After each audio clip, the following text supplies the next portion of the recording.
Welcome back to Brazil Crypto Report. Today I'm joined by Guto Antunes, Head of Digital Assets at Itaú, which is Latin America's largest bank.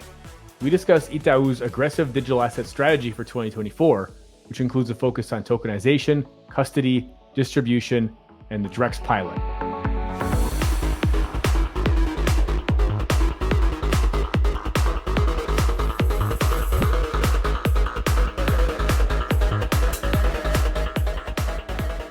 So it's great to have Guto here with us. He's been at the epicenter of TradFi and crypto for several years now, and he's now running the digital assets division at the largest bank in Brazil, Itaú.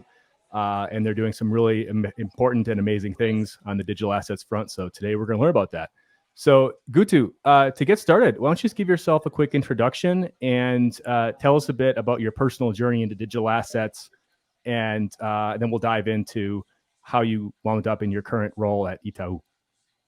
Sure, Aaron. So I started 25 years back.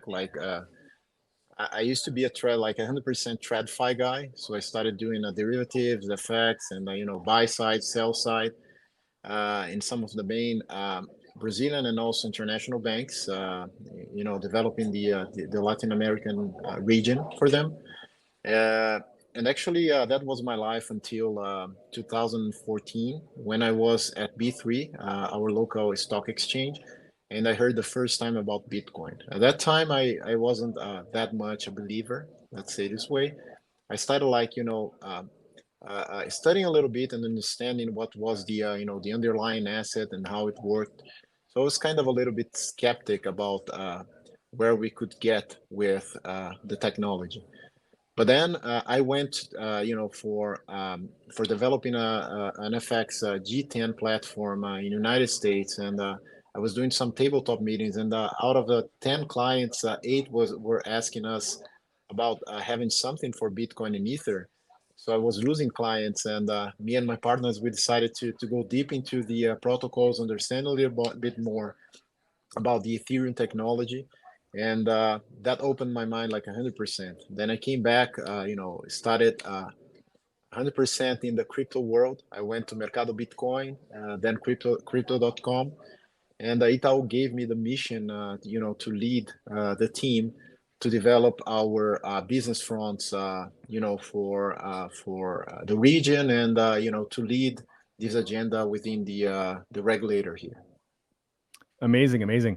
And I know you started at Itaú right around the time of the FTX collapse back in November of 22, or around that time. So maybe, but I mean, maybe a little bit of second thoughts, like, am I doing the right thing here? But things have turned around nicely, and I think we are, as a market, where people would have hoped we would be at the end of 2023 or beginning of 2024. And I would love for you to talk a bit about maybe the journey of Itaú with regards to blockchain, crypto, digital assets, maybe even before you before you arrived up until kind of the time you arrived, and then we can dive into what you've been doing in the year and some change since you joined. Yeah, sure. So Itaú had always been on the forefront of looking into the future and studying the blockchain technology. So back in 2014, 15, we already had a team deploying and understanding a little bit about blockchain and how the bank could use them. And back in July 2022, we've made our first incursion into the blockchain world, which we've launched our tokenization business.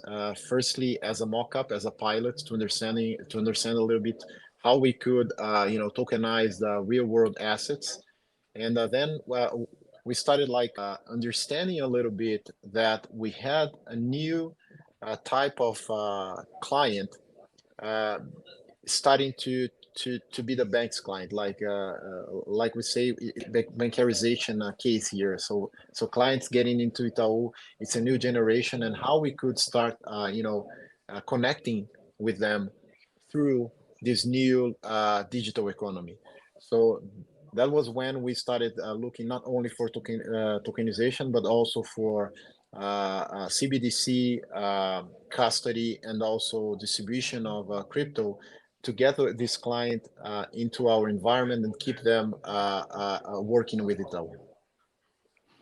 Great, great. So I know you have kind of like you touched on this, but we can kind of spell this out a bit more clearly here. But you have kind of the four lines that you're working on within your digital assets division.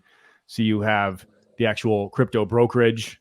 Is it Ion or Eon? I guess I'm not sure how you pronounce it, Ian, but it's Ian. Eon. Yeah, Okay. Well, I guess in English maybe we call it IO. Anyway, Ian. so Yeah. Eon, you have the credit, which is actual crypto brokerage. You have the custody side of things. You have the tokenization side of things, and then you have the Drex CBDC side of things. And maybe we can kind of touch on each of those. Like we'll just go kind of box by box and talk a bit about maybe what your ambitions are with each of these and where things are currently and where you're trying to go with them. Yeah, sure. So, firstly, it's important to highlight that our strategy here was to develop four key business fronts to have our team like fully deployed to build the new digital economy. So you just mentioned them. The first one was the Drex, which is a uh, an agenda linked to the Brazilian central bank. So the Brazilian central bank set up a roadmap, and we fully supported the central bank in order to develop. It was called the Real Digital, right? And then recently named Drex. To start being one of the most important projects, CBDC projects around the globe, right? And Itaú was the first one to uh, to to deploy the tests. We were the first bank actually to deploy the node uh, within the Banco Central, and yeah, we were fully committed to develop the roadmap until we get into to the point that we are hoping that the Drex will be in a little while. Then the second one was the tokenization business, which I was saying a little bit more. So tokenization of real world assets, we know that there's, you can tokenize everything, right, Aaron? You can tokenize the rights, you can tokenize real world assets. That is not the problem. The blockchain technology is amazing. You can do it all. The topic here is how we make the distribution in the right way, right? How we have the regulation coming in tandem to support the distribution of those tokens.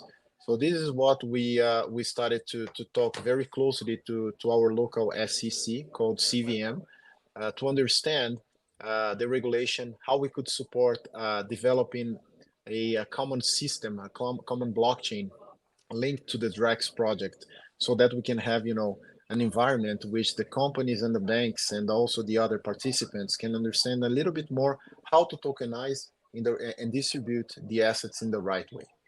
So this is the point that we are at.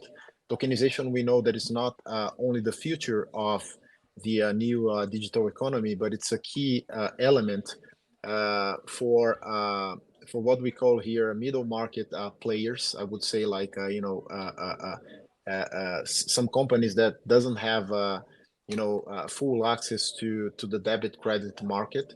So tokenization also can potentially solve uh, uh, uh, those topics with them, right? And uh, and lastly, what we think here at Itaú about tokenization is that we have this new generation coming to companies and also to invest, and they will be looking for this new instrument in the next 5 or 10 years. So this is what we believe here at Itaú. The third business front that we focus here was the custody, and this is one of the main business that we're going to deploy and also work on the next couple of years, because the banks, they have been doing custody for uh, in Itaú's case for 100 years, right?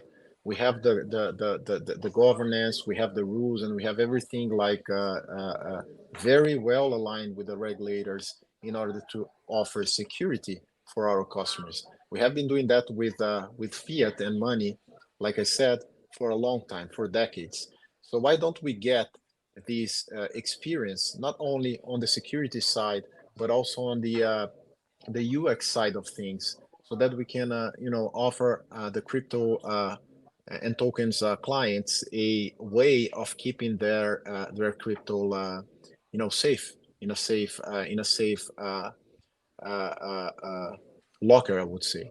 So this is the case that we studied here about the custody. Firstly, we deployed within our treasury team to test how we could manage these tokens internally, and then we're going to be offering for the market soon. So we're waiting for the regulation uh, uh, next steps in order to deploy to funds and institutional clients. And we think that custody is the next thing here because it's what the market, like you said in the past. It was my first week here actually when the FTX issue happened. So from that point on, we started being really close to this agenda internally and with the regulator.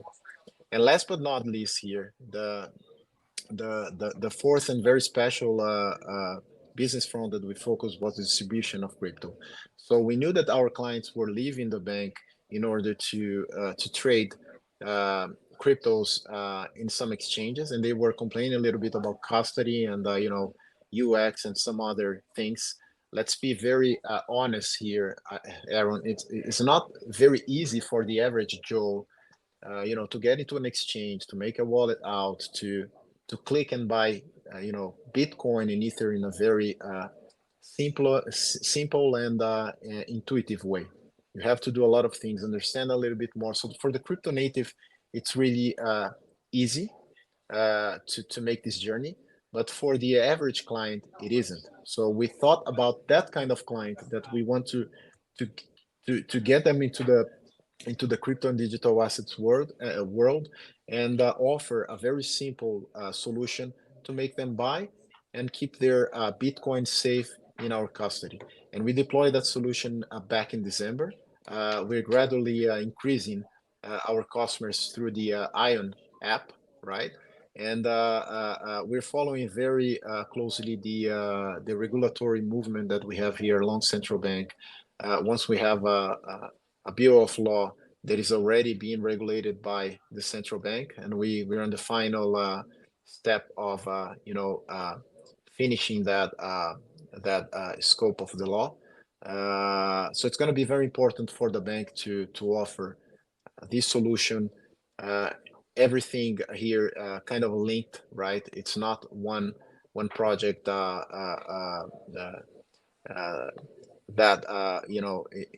is doing something by themselves. So it's something that we're really focusing on the next couple of months here. No, thank you for that. That's very impressive what you've pulled off here in about a year and a half. Really focusing on these four core business lines. Just inherently interesting to see like what you guys are putting together. It's very noteworthy to point out that you guys are like the largest bank in Latin America. This isn't some kind of small regional bank that maybe has the capacity to take on greater risk and kind of have to compete by doing some maybe edgier things. You guys are actually the largest bank in Brazil and Latin America, and you're pushing forward with this agenda really full steam ahead. And you've got a team of what, like I think like 60 or 70 employees on the digital asset side now. Ish, yeah, 60 to Is 70. something around that? Yeah, and also a lot of different areas here working in tandem with those 60 digital assets team. So we have the whole bank, looking into that agenda and supporting the next developments. I have a few questions kind of about each of those four business lines I'd like to tap into, but maybe even just from a higher level, like why is Itaú going like headfirst into this, right? Like Itaú strikes me as a type of bank where you don't necessarily, even if you're not the leader on digital assets, like you can be kind of like, you'll be fine if you're the second or third in line, right? You don't necessarily need to be like putting all the chips on the table for this on this type of play. You're already like the largest bank. You're trusted. You've been around for 100 years. Like, why is it that there's so much emphasis on this particular area right now when it's not necessarily something that you need to be competing on at this point in time? Yeah, that's a very interesting question. And here at the digital assets team and in Inital, we are always saying that we are made of the future, right? Uh, so we think every day about how our customers will behave in the near future, how they are behaving right now, understanding their habits, and we know that there is a social, cultural change that is coming within the next years with that tokenized generation. I always say that I like to look at to watch my kids playing in their little metaverse, playing Roblox, playing Fortnite, and buy their tokens. So for them, the tokens already has a value. They have a value, and they also are buying skins, which are more, it's similar to NFTs that they want to have it, and there's a value for that too. So we understand that generation is gonna be the bank's clients within the next years, and we're looking for those, to keep working with Itaú, to understanding that we have the products that match their it's their fit, I would say. So yeah, we are very linked to habits and how our customers will be behaving in the next couple of years. No, it's really interesting. I think it's well put. I think I wouldn't disagree with anything you just mentioned there. As someone who's around kids quite a bit these days as well, like it's definitely, this isn't like a foreign concept to them, right? The idea of a digital good or a digital asset. Um, and I think just in terms of the culture of the bank and even the broader innovation environment, that's the financial innovation environment that's been created in Brazil by the central bank and some of the other regulators. I think it's kind of created the sandbox for this type of activity, and you guys have really sort of seized the opportunity and run with it. So definitely hats off to you on doing that. I wanted to go back to the Ion brokerage product, and you launched this, I think, in like early December, mid December, so still pretty early in the game. But would love to just kind of maybe get some thoughts on just what the uptake has been thus far, and also the point you raised about how you noticed that some of your customers were leaving your platform to go purchase or trade crypto assets in other places. I think that's something that even other folks have said as well. I think I heard like the Nubank folks were saying this as well as one of the reasons that they decided to offer crypto within their app is because people were going elsewhere, or clients were going elsewhere, and just kind of curious as to like what was the demand. I mean, how would you describe the demand you saw for this, like during during this past year, which was still fairly painful generally from market perspective. It wasn't exactly like tons of retail people coming to get into crypto. So how would you describe that demand? And then how do you kind of see this market for retail kind of maybe heating up again over the next year, basically in Brazil? Because you have you have banks getting into the game. You still have all your local exchanges. You have your international exchanges. You have your fintechs that are beginning to offer more of these services. So it really does seem like there's a lot of more players coming into the game to service this retail market when it presumably will kind of come back in force again. But we'd love your thoughts on that. Yeah, so you mentioned a very interesting point about all the players that we have here in the local scene right now, and they're all important for the ecosystem. What we're doing in Itaú right now, we're looking for digital assets as an investment contract, right? So the clients are getting into the Ion app to buy in a simple and intuitive way cryptos and keep them safe into Itaú's custody. So we didn't develop that because we thought that it was nice or because we are betting into the future. We went to hear our customers, and one of their concerns was about losing their cryptos because of everything that happened into the bear market. So that's why we developed the custody as the main feature for our distribution feature at the Ion app, and and we developed a very intuitive journey so that the clients can buy crypto in 3 clicks and keep them safe into the custody. And speaking a little bit about the market, the retail market, and what we've been checking around. Uh, you know, crypto is not only about investment contract. We also believe that there is a huge thing regarding having crypto as using crypto as a rail for other functionalities such as Web3 and being the rail to access those technologies. So that's why the fintech ecosystem is also really important here, and we have a very rich ecosystem into the Latin American market. So yeah, that's the way that we think that we're gonna live together here. The banks getting new customers that didn't feel safe about buying crypto and getting into the crypto world. And we also have the fintechs, the specialized the Web3 players, getting some of the clients, to access everything that crypto and tokens are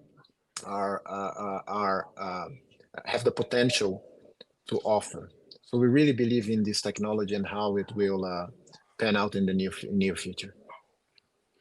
And then moving over to the custody side, and I wanted to kind of tie this back to an episode I recorded maybe a month or two ago with one of the guys from BLP Crypto, which was one of the earliest crypto funds in Brazil, or maybe the earliest crypto fund in Brazil.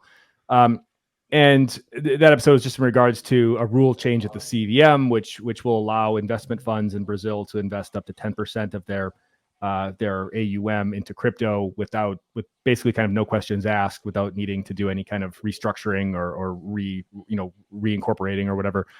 And realize we're still pretty early in the game as it relates to that, but just wondering how are you kind of, what is your sort of ideal client for the custody business at the point? Is it really these funds that you're targeting?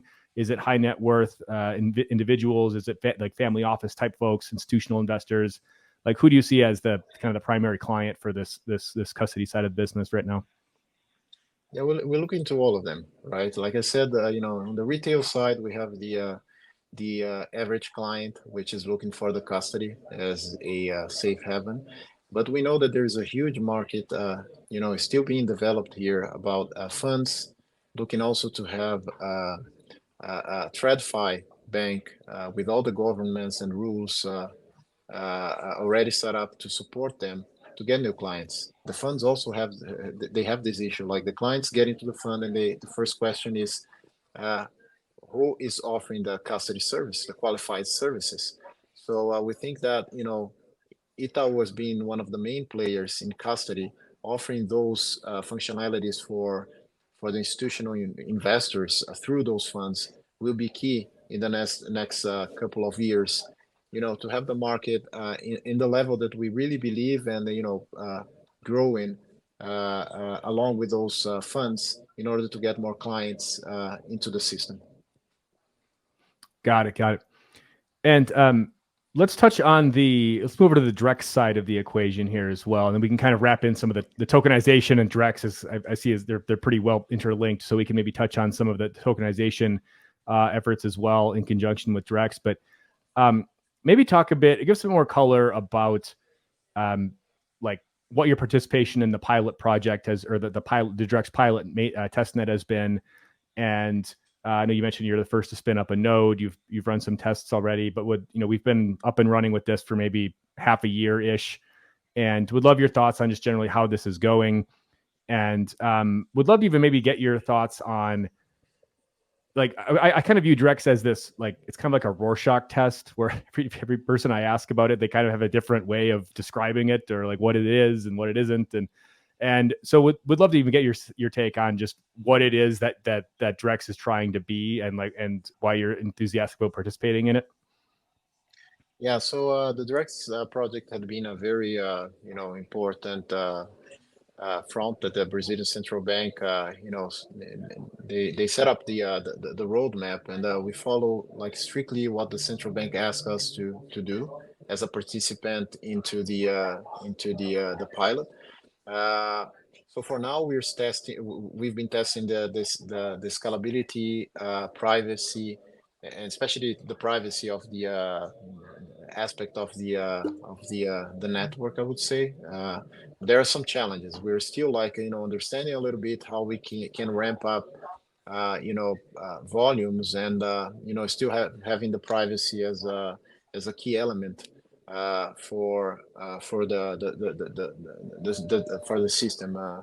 So we see the Drex as the main infrastructure for the tokenization market. So nowadays we know that there are a lot of stable coins, being the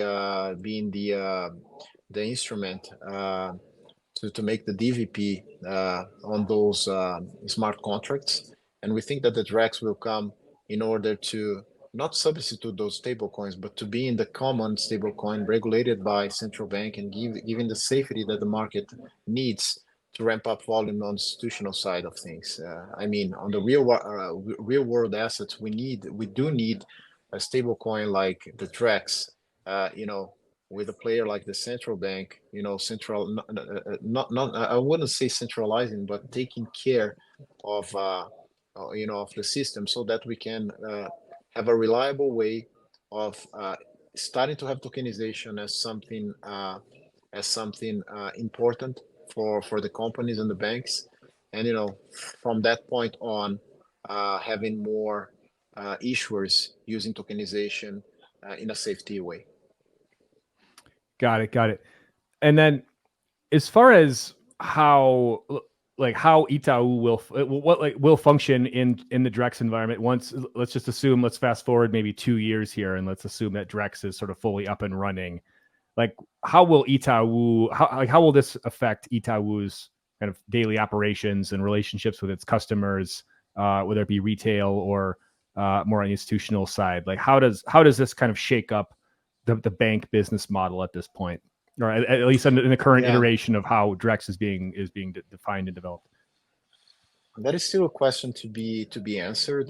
We haven't started, specific tests about what we need to change regarding legacy systems in the bank to being substituted by by blockchain or Drex. We do have some mock-ups. We do have some internal tests, but firstly, we need to understand, you know, how the Drex will work in the near future, and where we will be able to deploy the Drex, following the central bank guidelines and regulations, so that we can adapt the bank's infrastructure. What we know here, Aaron, is that the Drex system uh,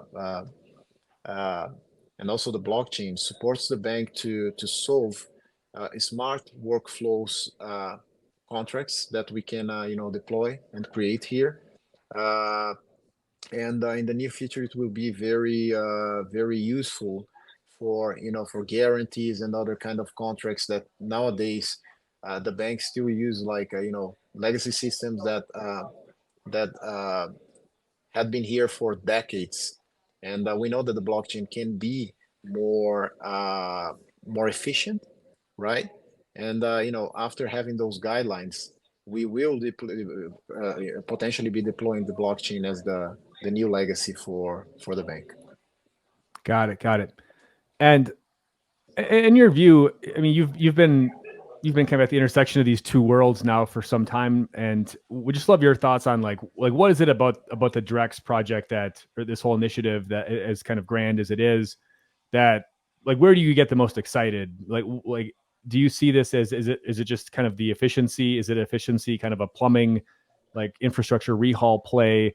Is it really more of like, hey, we're creating this environment where we're kind of creating like a new, it's like we're creating like a new app store basically, where people can come and just kind of build their own applications, and just kind of plop them on top of this environment that's been created, and that will in turn unlock a lot of new efficiencies and new products and business models within traditional financial services. But what about the project makes you personally most excited, or most interested? Here at Itaú, we always think about the client, and when talking about the Drex, we also discuss a lot how we can make our customers' life easier, right? So how we can create uh, a new UX experience for our customer that facilitates his daily life. So I'm gonna give you here. I'm gonna give you an example here. So uh, I would say that the Drex, if we have like in Itaú's app, like a feature that the client can program anything in an easy way. You just have the UX and you say like, I want to invest X amount in certain place at that time. So we think about having that, that app in an easy way, and underneath the blockchain will be the infrastructure which will be deploying and making the DVP between those rules that the customer will not program but will make in his own app in a very simple way in order to facilitate his life. So this is what the banks need to understand. But I don't see like our customers in the near future having like like a platform here to develop over the layer of the blockchain or doing something more specific. I would say that we need to facilitate and we love to talk here at the digital assets team that if our client in the near future doesn't have to understand anything about blockchain or anything about the Drex, we're going to be fine, right? The client needs to understand that he's doing something to facilitate and solve his problem. And underneath that layer, you know, there is this new digital economy which is supporting the client's journey throughout the app. Yeah, it's an important distinction because I think a lot of people seem to be getting like Drex and Pix confused, and there's some different, um, misconceptions about what is this actually supposed to be. And where Pix is obviously the just a predominantly retail consumer peer-to-peer application that everybody uses, and it's very easy to use. Whereas with Drex, like ideally, it shouldn't even be something that the consumer even really knows exists. It's just okay. Here's your app. Like here's 3 clicks to kind of program. Okay, here's how I want my my car title managed, or here's how I want my insurance managed, or here's how I want my investment portfolio to look, and like everything's just kind of programmed and executed automatically underneath. And I think that maybe it's like a messaging, I don't know, challenge or something, but it does seem to be something that people are getting a little bit confused about, myself included.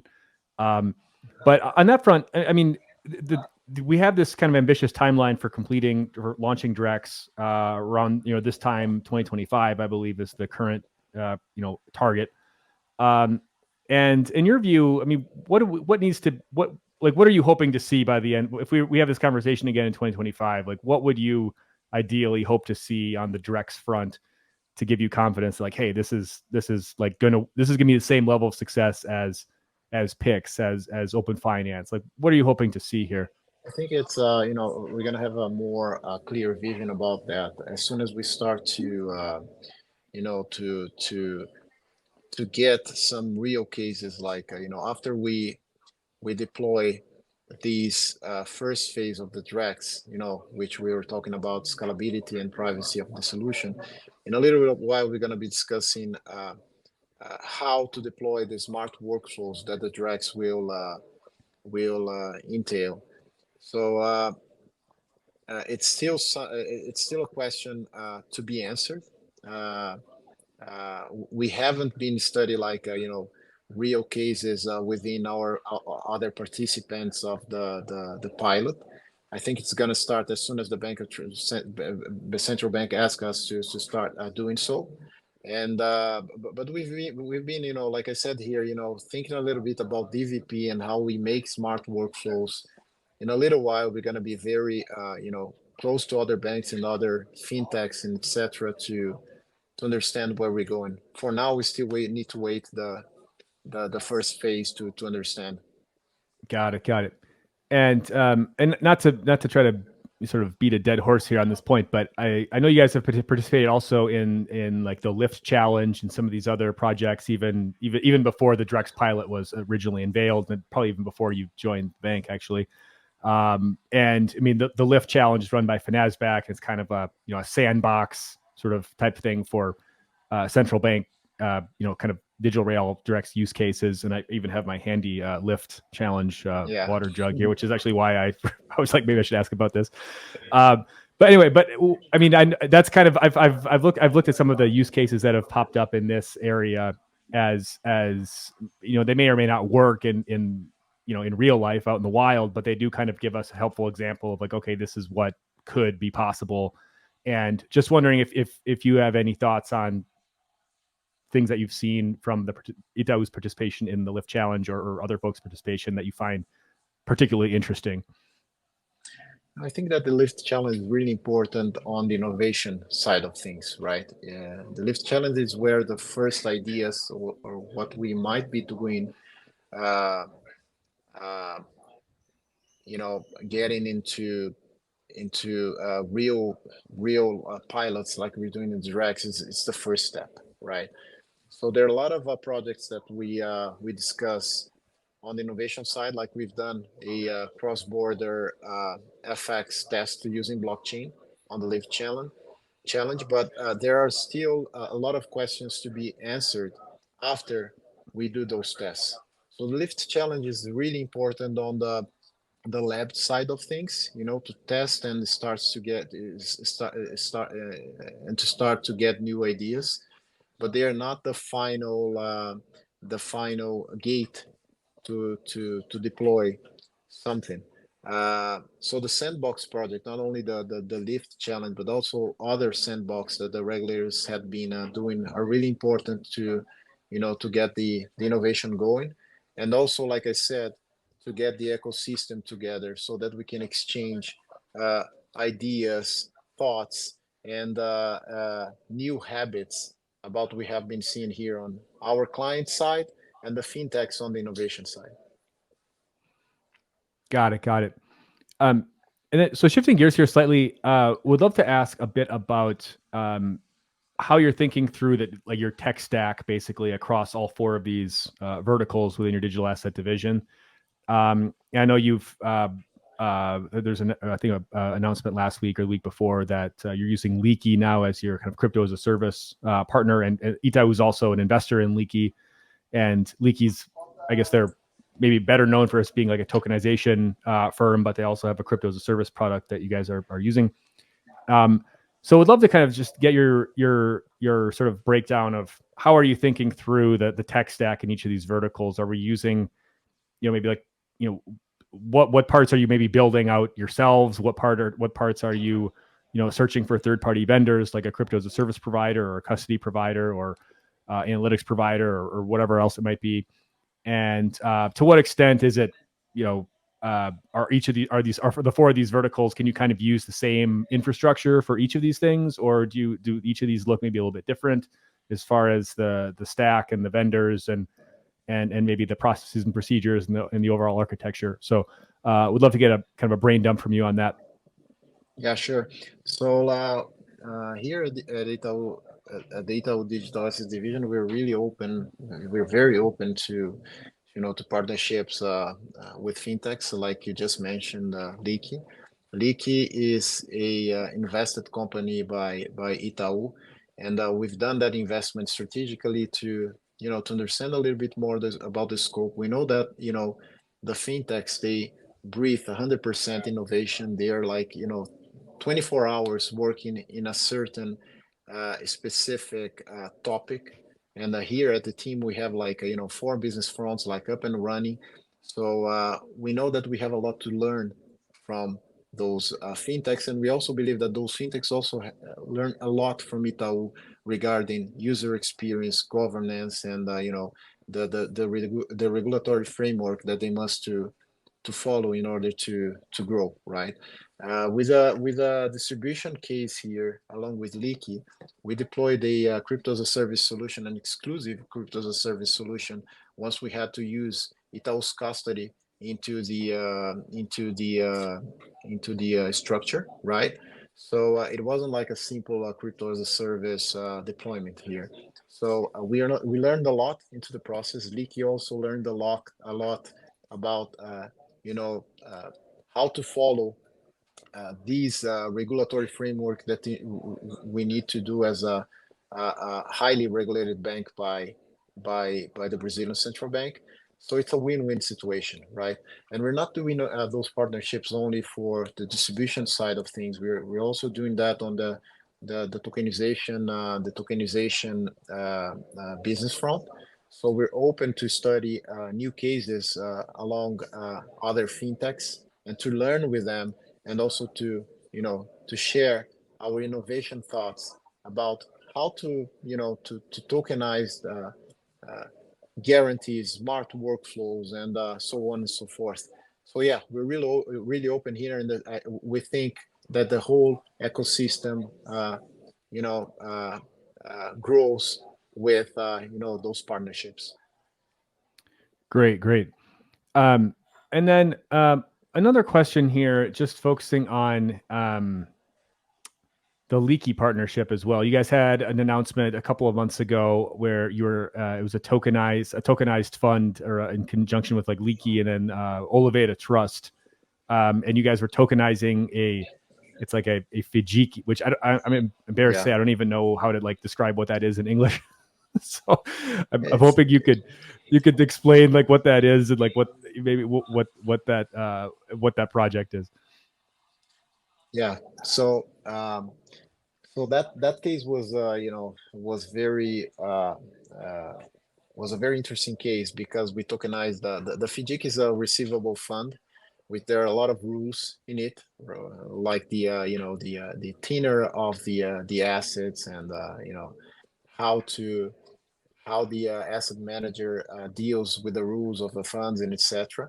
So we tokenized the whole structure of the fund, which, like we were saying, uh, it's the real deal here about tokenization, right? You don't need like someone like pressing buttons and also controlling in systems about those rules, because the blockchain can do it all, right? So it's not about only having a token to make the DVP of the structure. It's deploying a whole smart workflow into that fund structure in order to make the administration of the whole DVP process, and how we will make the fund more in an operational level more efficient. So this was a win-win situation also, because we learned a lot throughout the process. Leaky also learned a lot. We have more clients in pipeline here to start doing that structure, and we really think that regarding tokenization, the smart workflow structure like that one that we said is the next big thing. Got it. Got it. Thank you for that explanation. It makes a bit more sense. Um, and then, so to maybe kind of wind things up here, wanted to just get some general thoughts from you on what are you excited about in the Brazil ecosystem in 2024. If we were to have this conversation again this time next year, you know, what are you like hoping to see over the next 11, 12 months, and what are you most bullish about, perhaps? Yeah, sure. So on the regulatory side, we're very bullish about that. Brazil is in the forefront of developing, uh, our bill of law. We have the law 14478 already in place, right? And we've been discussing along other players, the institutions, and also central bank about the specific rules of this bill of law. As soon as we have it ready, we know that the market will be ready to to get more institutional clients, to evolve uh, from that point on. So we're very bullish on this point. We also have CVM coming, closer and closer to the topic of tokenization. So we're very bullish on tokenization. We had a year which, like I was saying, you could tokenize and distribute everything, right? And that was an issue for the market, because the investors didn't know what they were investing like specifically. So the CVM came on board, to put some common rules for the players in order to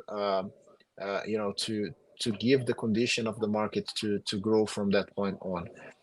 So in Itaú, we're bullish in both the regulation with central bank, CVM coming along, and as soon as we have them ready, we know that the clients will come.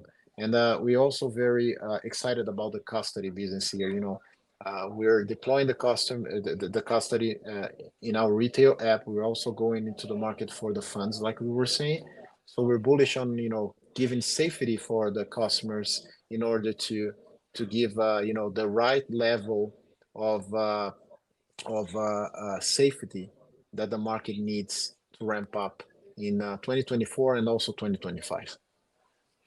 So is the assumption that once the central bank rolls out its final version of the regulations, which I think is expected maybe Q3, like late Q2, Q3, Itaú digital assets, you'll be applying for one of the VASP licenses under their regime. Is that in the works?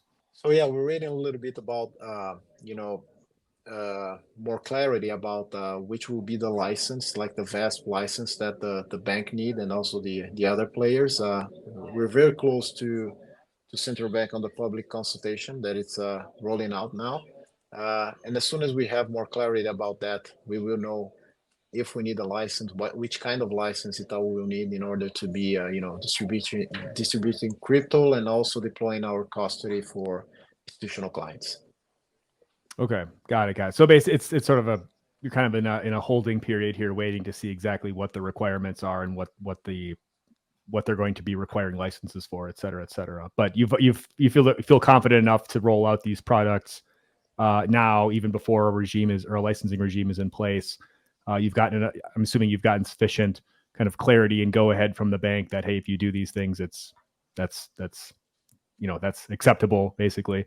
But just kind of waiting to see what the next steps as far as what what the details are of the licensing regime, basically, before you decide if you're going to apply for one or not. Is that As of for now, we've been very close to central bank in showing the deployments that we have been doing.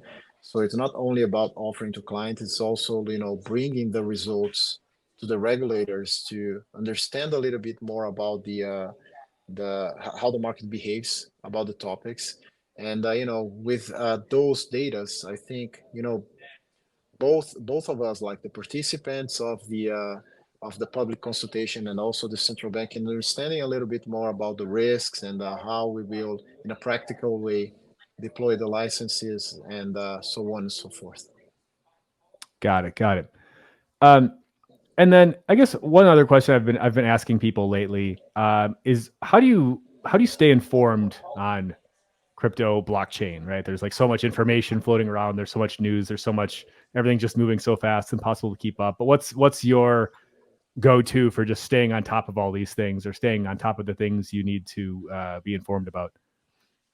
Yeah, so I read a lot about the crypto news, all of them. So you can name it.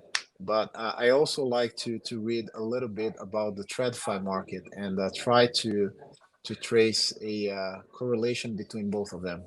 Like I learned when I was very young, the money is one. It's just one money, and the flow, they go from one side to another side. So I try to understand a little bit about the treasury movements, the Nasdaq, and understanding a little bit more how the TradFi guys are looking into those stocks and movements uh, to to understand a little bit about how the crypto world will behave a little bit.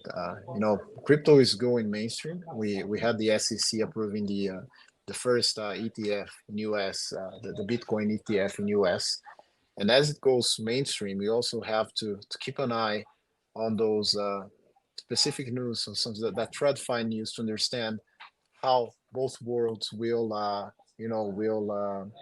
be together in this new phase of the market. Yeah, and I guess it wouldn't be a proper conversation without bringing up the Bitcoin ETF front, right? At least not at this point in time. We haven't talked about AI yet, so I probably don't need to get into that. But as far as like the buzzwords of the day, Bitcoin ETF, obviously the news of the year so far.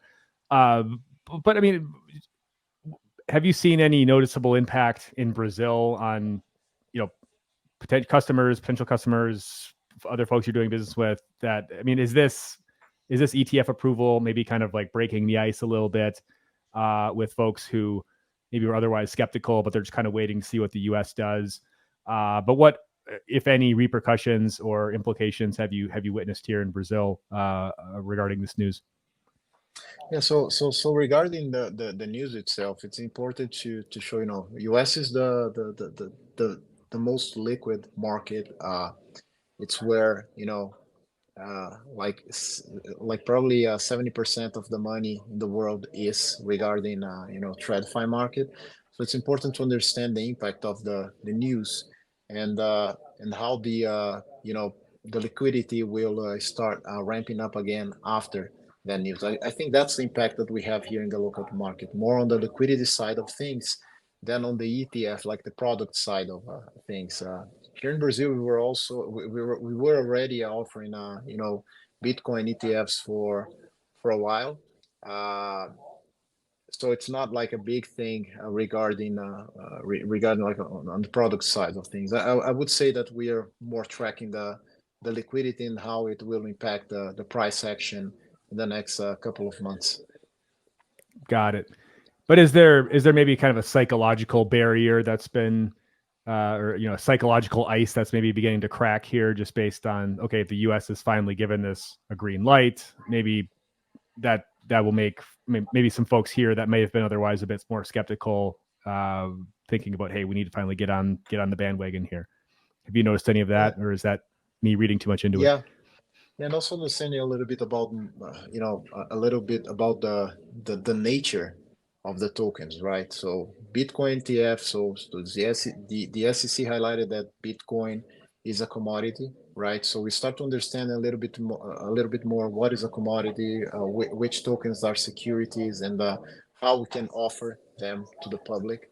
So I think that was the importance of the first ETF, and there might be more to come. So we follow very closely that developments to understand, about what we will be offering in the future and how we can, along the central bank and CVM, understand which will be the best practice and regulations to make our customers safe to get into the market, and finally understanding that it's an investment contract such as other bank products that they have been doing for decades.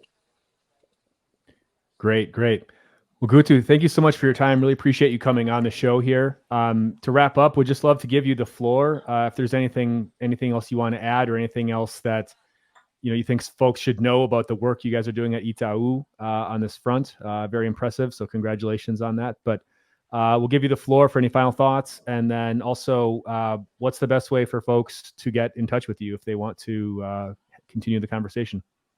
Yeah, sure. So first of all, thanks for you and the team for the conversation, Aaron. It's really important to track what have been happening in Latam, and especially in Brazil. Like I said, we're in the forefront of the regulatory scope and developing, not only a bill of law but also new practice in the market. I think 2024 and 2025 will be an amazing year for Brazil on the digital assets scope, and also in the crypto scene.